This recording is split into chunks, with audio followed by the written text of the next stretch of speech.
السلام علیکم میرے پیارے ریڈرز اینڈ لسنرز۔ آج کا ناول ٹائٹل ہے حویلی کا آخری چراغ۔ چلیے ہمیشہ کی طرح آج بھی ہم سب مل کے پڑھتے ہیں۔ شاہ حویلی کے وسیع صحن میں شام کی آخری روشنی پھیل رہی تھی۔ اونچی دیواریں، لکڑی کے بھاری دروازے، پرانے درخت اور دور تک پھیلے کھیت اس حویلی کی شان کا اعلان کرتے تھے۔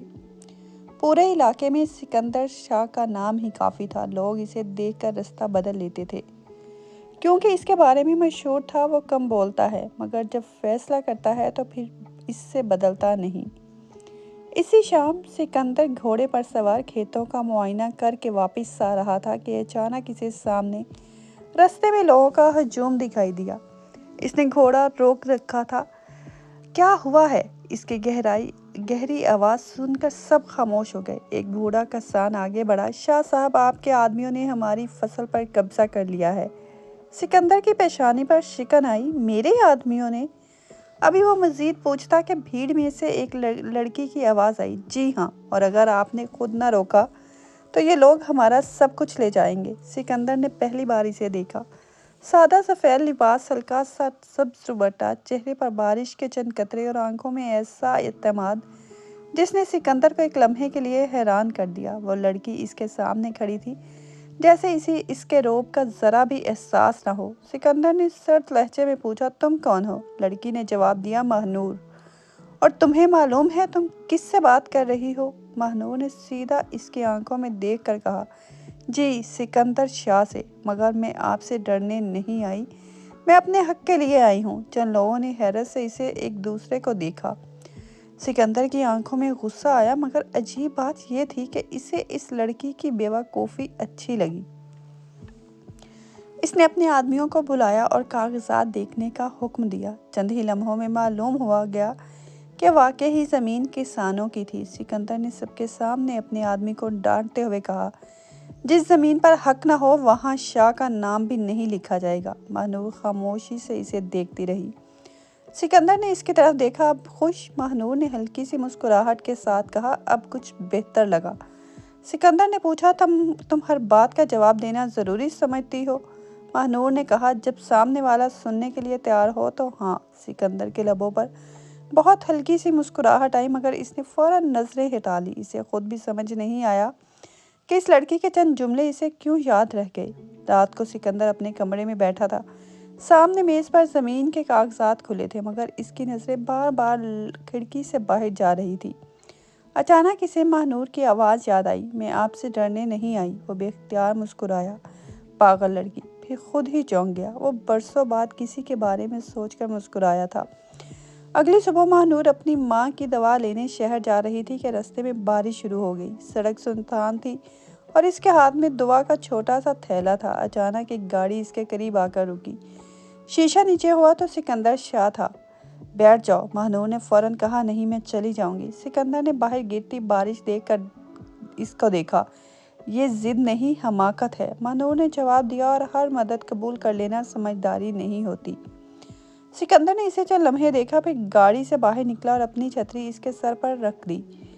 تمہیں مجھ سے مدد لینے کی ضرورت نہیں، بس بارش سے بچنے کی ضرورت ہے۔ ماہنور خاموش ہو گئی۔ پہلی بار اسے سکندر کی سختی کے پیچھے چھپی نرمی محسوس ہوئی۔ دونوں ایک ہی چھتری کے نیچے کھڑے تھے۔ بارش تیز تھی، مگر دونوں کے درمیان ایک عجیب سی خاموشی تھی۔ سکندر نے دھیرے سے پوچھا، تم ہمیشہ ایسے ہی سب سے لڑتی ہو؟ ماہنور نے کہا، نہیں، صرف وہاں جہاں مجھے لگے کہ خاموش رہنا غلط ہے۔ سکندر نے اسے دیکھا، اور اگر کبھی تمہاری آواز ہی تمہاری مشکل بن جائے؟ ماہنور نے مسکرا کر جواب دیا، تو پھر کوئی ایسا ہونا چاہیے جو میری آواز بن جائے۔ سکندر کے دل میں ایک عجیب سی کیفیت پیدا ہوئی۔ اس نے کچھ نہیں کہا، صرف چھتری اس کی طرف زیادہ کر دی تاکہ بارش کا ایک قطرہ بھی ماہنور پر نہ گر پڑے۔ ماہنور نے پہلی بار اسے غور سے دیکھا۔ آپ ہمیشہ اتنے سخت رہتے ہیں؟ سکندر نے جواب دیا، صرف ان لوگوں کے ساتھ جو مجھے کمزور سمجھتے ہیں۔ ماہنور نے پوچھا، اور جو آپ کو کمزور کر دیں؟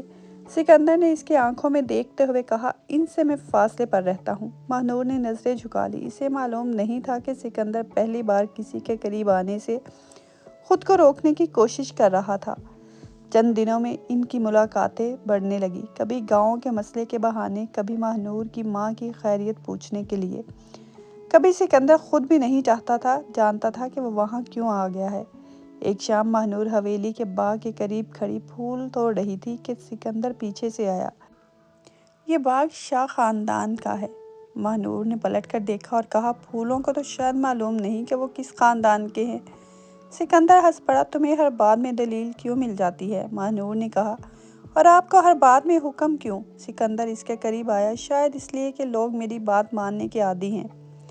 ماہنور نے آہستہ سے کہا، میں عادی نہیں ہوں۔ دونوں کے درمیان چند قدموں کا فاصلہ تھا، مگر اس لمحے وہ فاصلہ بھی بہت کم محسوس ہو رہا تھا۔ سکندر نے پہلی بار نرم آواز میں کہا، یہی تو مسئلہ ہے؟ ماہنور نے پوچھا، کیا؟ سکندر نے نظریں اس کے چہرے سے ہٹا لی، تم میری عادت خراب کر رہی ہو۔ ماہنور کا دل تیزی سے دھڑکا۔ اس سے پہلے کہ وہ کچھ کہتی، حویلی کے اندر سے ایک بوڑھی ملازمہ بھاگتی ہوئی آئی۔ اس کے ہاتھ میں ایک پرانا خط تھا۔ اس نے سکندر کو دیکھتے ہی کہا، صاحب، یہ خط آج پرانے صندوق سے ملا ہے، آپ کے والد نے مرنے سے پہلے لکھا تھا۔ سکندر نے خط کھولا، چند سطریں پڑھتے ہی اس کے چہرے کی رنگت بدل گئی۔ ماہنور نے پریشان ہو کر پوچھا، کیا ہوا؟ سکندر نے خط کو مضبوطی سے مٹھی میں بند کر لیا۔ خط میں صرف ایک جملہ لکھا تھا، سکندر، اب کبھی ماہنور تمہارے سامنے آئے تو اسے دشمن مت سمجھنا، کیونکہ جس سچ سے تم بھاگ رہے ہو اس کی چابی اسی لڑکی کے پاس ہے۔ سکندر نے آہستہ سے ماہنور کی طرف دیکھا۔ پہلی بار اس کی آنکھوں میں محبت نہیں بلکہ خوف تھا۔ ماہنور نے پوچھا، آپ مجھے ایسے کیوں دیکھ رہے ہیں؟ سکندر کے پاس کوئی جواب نہیں تھا۔ اسے صرف اتنا معلوم تھا کہ جس لڑکی نے چند دنوں میں اس کے دل میں جگہ بنا لی تھی، شاید وہی اس کے خاندان کا سب سے بڑے راز کی وارث تھی۔ سکندر کے ہاتھ میں پکڑا ہوا خط جیسے اچانک بہت بھاری ہو گیا۔ اس نے کئی بار وہی چند سطریں پڑھی، مگر ہر بار الفاظ پہلے سے زیادہ الجھے ہوئے محسوس ہوتے۔ اگر کبھی ماہنور تمہارے سامنے آئے تو اسے دشمن مت سمجھنا، کیونکہ جس سچ سے تم بھاگ رہے ہو اس کی چابی اسی لڑکی کے پاس ہے۔ وہ خط کو مٹھی میں دبائے کھڑا تھا اور سامنے ماہنور اسے سوالیہ نظروں سے دیکھ رہی تھی۔ کیا لکھا ہے؟ اس نے دوبارہ پوچھا۔ سکندر نے نظریں چرا لی، کچھ نہیں۔ ماہنور نے فوراً جواب دیا، آپ کے چہرے سے صاف معلوم ہو رہا ہے کہ کچھ تو ہے۔ سکندر نے گہری سانس لی۔ ماہنور، کچھ باتیں وقت آنے پر بتانا بہتر ہوتا ہے۔ وہ تلخی سے مسکرائی، اور کچھ باتیں چھپانا آسان ہوتا ہے نا؟ سکندر نے اس کی طرف دیکھا۔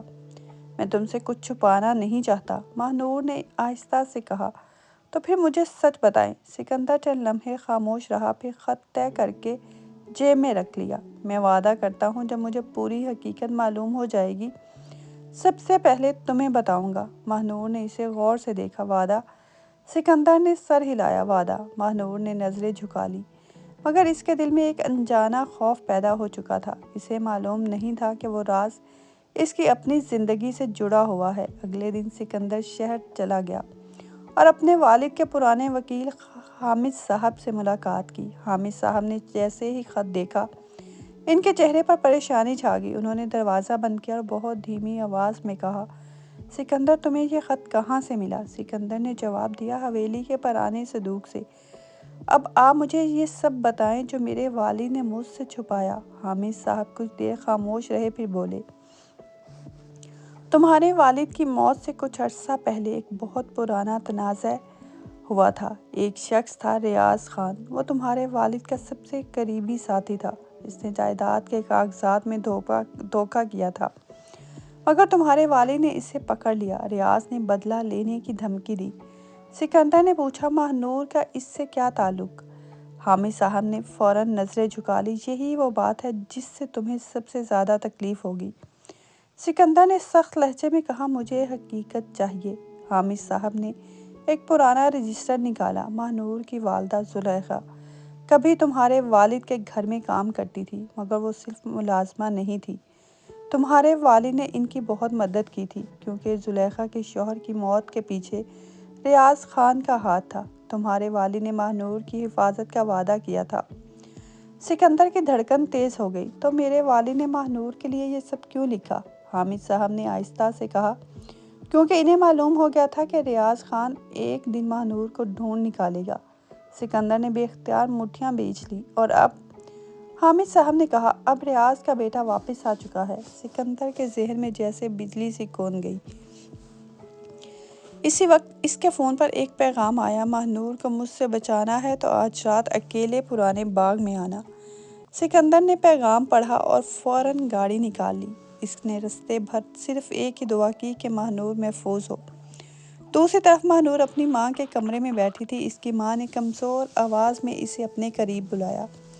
بیٹی، اب وقت آ گیا ہے کہ میں تمہیں وہ سب بتا دوں جو میں نے برسوں پہلے اپنے دل میں چھپا رکھا ہے۔ ماہنور نے ماں کا ہاتھ تھام لیا۔ کیا ہوا ہے؟ زلیخا نے الماری سے ایک چھوٹا سا لکڑی کا ڈبہ نکالا۔ اس میں ایک پرانی تصویر اور چاندی کا ایک لاکٹ تھا۔ تصویر میں ایک نوجوان عورت کے ساتھ سکندر کے والد کھڑے تھے۔ ماہنور حیران رہ گئی۔ یہ کون ہے؟ زلیخا نے نم آنکھوں سے کہا۔ یہ تمہارے والد ہیں۔ ماہنور کے ہاتھ سے تصویر تقریباً گر گئی۔ لیکن میرے ابو تو… زلیخا نے اس کی بات کاٹ دی۔ جس شخص کو تم نے اپنا والد سمجھا وہ تمہارا سوتیلا باپ تھا۔ تمہارے اصل والد کا نام فرید شاہ تھا۔ وہ سکندر کے والد کے چھوٹے بھائی تھے۔ ماہنور کے چہرے سے رنگ اڑ گیا۔ تو میں… زلیخا نے اس کا ہاتھ پکڑ لیا۔ تم شاہ خاندان سے ہو بیٹی۔ ماہنور کے لیے یہ خبر کسی طوفان سے کم نہیں تھی۔ وہ کئی لمحے خاموش بیٹھی رہی، پھر اس کی آنکھوں سے آنسو بہنے لگے۔ پھر مجھے ساری زندگی کیوں نہیں بتایا؟ زلیخا نے کہا۔ کیونکہ تمہیں زندہ رکھنے کے لیے یہ راز ضروری تھا۔ ماہنور نے آنکھیں بند کر لی۔ اچانک اسے سکندر کی وہ نظریں یاد آ گئی، اس کی حفاظت، اس کی خاموش محبت، اس کا ہر بار قریب آنا، اور پھر اسے خوف محسوس ہوا۔ اگر سکندر کو معلوم ہو گیا تو وہ اس کے خاندان کا حصہ ہے تو کیا ہوگا؟ رات کو ماہنور حویلی کے باغ میں سکندر کا انتظار کر رہی تھی۔ اسے نہیں معلوم تھا کہ سکندر پہلے ہی وہاں سب کچھ جان چکا ہے۔ وہ آہستہ آہستہ اس کے قریب آیا۔ ماہنور نے اسے دیکھتے ہی کہا، آپ کو مجھ سے کچھ کہنا ہے؟ سکندر نے چند لمحے اسے دیکھا۔ اس کی آنکھوں میں غصہ، خوف اور محبت سب ایک ساتھ تھے۔ ہاں، ماہنور نے پوچھا۔ کیا؟ سکندر اس کے قریب آیا۔